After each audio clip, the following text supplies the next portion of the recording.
Bonjour, bonsoir à toutes. Vous êtes les bienvenus à notre émission dédiée aux femmes, comme s'asseyait Marie. Il est écrit dans Luc 10, versets 38 à 42. Comme Jésus était en chemin avec ses disciples, il entra dans un village et une femme du nom de Marthe l'accueillit dans sa maison. Elle avait une sœur appelée Marie qui s'assit aux pieds de Jésus et écoutait ce qu'il disait. Marthe était affairée aux nombreuses tâches du service. Elle survint et dit, « Seigneur, cela ne te fait-il rien que ma sœur me laisse seule pour servir? Dis-lui donc de venir m'aider. » Jésus lui répondit, « Marthe, Marthe, tu t'inquiètes et tu t'agites pour beaucoup de choses, mais une seule est nécessaire.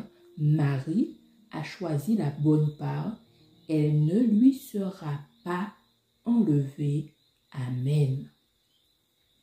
C'est donc le moment de tout quitter et de s'asseoir ensemble aux pieds de Jésus.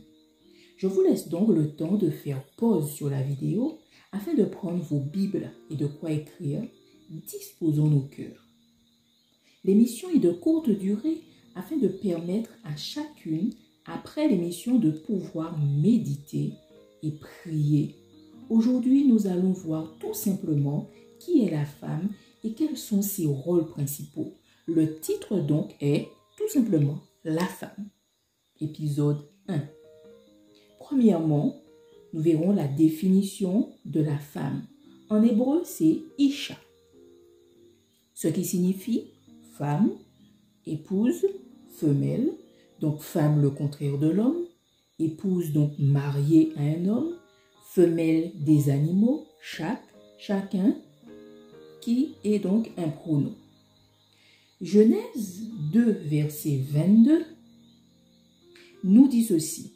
L'Éternel Dieu forma une femme, donc Isha, de la côte qu'il avait prise de l'homme, et il l'amena vers l'homme.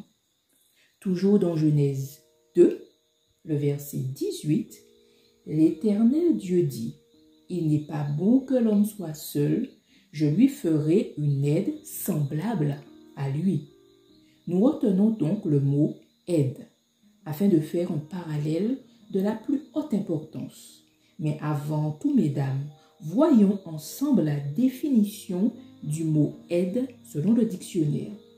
Deuxièmement donc, définition du mot « aide » qui signifie assistance, soutien. Troisièmement, voyons les synonymes du mot « aide ». Assistance, appui, collaboration, concours, conseil, contribution, coopération, intervention, protection, réconfort, renfort, secours, service, soutien, coup de main, coup de pouce, etc. La définition et les synonymes du mot « aide » ne vous font-ils pas penser à une personne? Oui, c'est bien cela, à la personne du Saint-Esprit. En effet, la définition du Saint-Esprit en grec, c'est parakletos. Dans le mot parakletos, il y a para, comme paravent, parasol, parapluie. Nous parlons donc de la protection. Parakletos signifie aussi convoquer, appeler aux côtés, appeler à l'aide. Celui qui plaide la cause d'un autre, un juge, un plaideur, un conseil pour la défense, un assistant légal, un avocat, celui qui plaide avec un autre, un intercesseur, Christ dans son élévation à la droite de Dieu, plaidant à Dieu le Père pour le pardon de nos péchés. Donc il a servi aussi de parakletos. Dans un sens plus large, un aide, un assistant, un adjoint, le Saint-Esprit destiné à prendre la place de Christ avec les apôtres, donc après l'ascension au Père de Jésus pour les conduire à une plus profonde connaissance de la vérité de l'Évangile et leur donner de la part du royaume divin une force divine les rendant capables de vaincre les épreuves et les persécutions. Nous allons dans Jean 14, le verset 26. Je répète, Jean, le chapitre 14, le verset 26, qui nous dit ceci.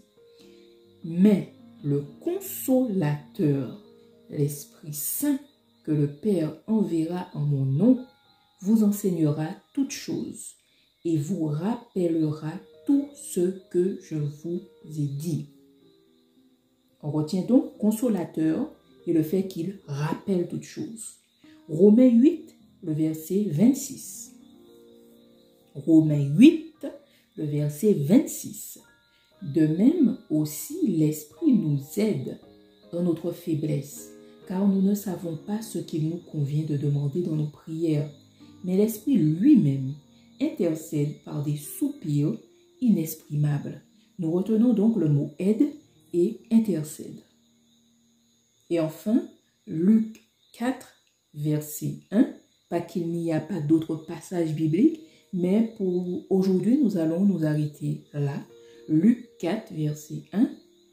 Jésus, rempli du Saint-Esprit, revint du Jourdain et il fut conduit par l'Esprit dans le désert. Nous allons retenir conduit.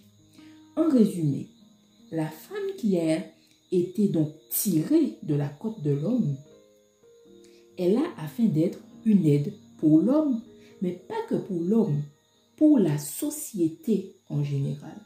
Tout comme le Saint-Esprit et avec l'aide de ce dernier, la femme donc, elle va secourir, protéger, défendre, intercéder, conseiller, motiver, conduire, consoler, enseigner, éduquer, etc. Vous l'aurez compris, mesdames, il va donc nous falloir y travailler dans le but d'exprimer, de refléter ces potentiels que Dieu a déposés en nous, ensemble. Et avec l'aide du Saint-Esprit, nous y parviendrons pas à pas, notamment au travers de cette école biblique, comme s'asseyait Marie. Et je vous dis à bientôt.